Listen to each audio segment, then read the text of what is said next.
pamphlet that's available here today that sets out the Labour Party bottom lines. The Labour Party does support free and fair trade.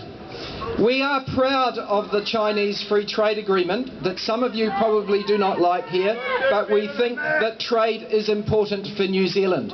But this is more than a trade agreement. It has a lot of investment protocols that do not contain the same protections that the Chinese Free Trade Agreement did and does. And so we've set out our 5 bottom lines on this document, and I want to read them to you. First of all, Farm Act must be protected. That means both protection of the Farm Act model and ensuring that the costs are not unduly increased. Now, the Prime Minister has said that the Farm Act model will be protected and that prescription costs will not go up. But he has not said that they will fund Farm Act for the extra cost caused by longer patents. He can do that, he should do that, and if he won't do that, you should be suspicious that the TPP will decrease the range of medicines we can get affordably through our health system. The second issue that I want to talk about is land ownership. It is the right of New Zealanders who have the right to live here, be they citizens or residents, to buy our homes and our farms, not overseas people. And the Labour Party says, unless you've got the right to live here, you haven't got the right to buy here. That's blind as to ethnicity. If you've arrived yesterday with residency, you should be able to buy here, but not otherwise. Under the Chinese Free Trade Agreement, we have protected the right to ban the sale of overseas buyers of our land. Under the TPP, it looks like the government's going to trade that away.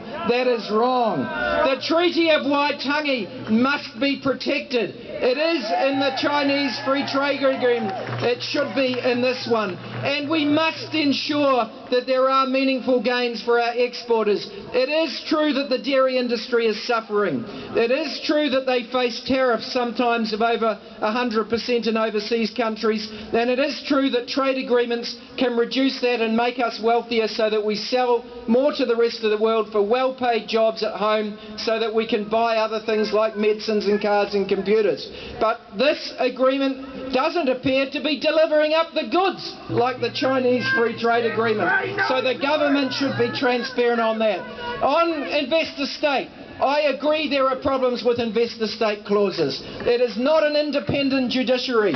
I believe in international forums. I believe in the International Court of Justice. I believe in international climate change agreements like the Kyoto Protocol. I want them to be enforceable. I think that investor state clauses do have a place when you're dealing with governments that are corrupt, that have a corrupt judiciary. But we don't think they're necessary with first world countries. They are not necessary with first world countries. And the Labour Party position in respect of the TPP is we would prefer agreements without these clauses because they're a first world country that you can rely upon to enforce the rule of law. You haven't got corrupt judiciaries, therefore you don't need that loss of sovereignty, and you don't need to put up with an inferior international court like these investor state dispute tribunals are. So those are the bottom lines of the Labour Party, and we are proud to stand for them. Now, I do want to say this, because I can hear lots of chanting. You know, I know David can hear it. Your power, your conversations with Labour have got at least these 5 agreements, and there are some in there that we definitely want to hold on to, that we definitely want Labour to stick to, isn't there? We want to protect the treaty. We want to make sure that they protect our country, and your power has moved Labour into this position.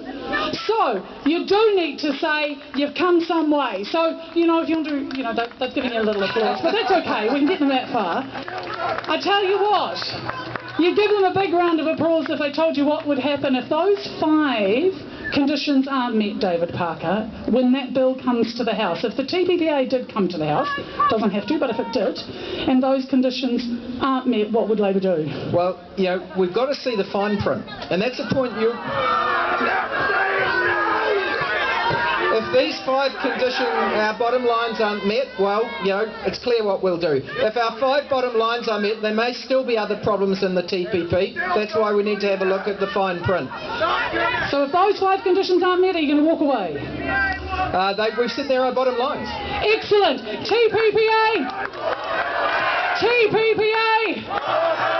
So, core conditions that have to be met, otherwise Labor's walking away. Your power did that. Give yourselves a big round of applause.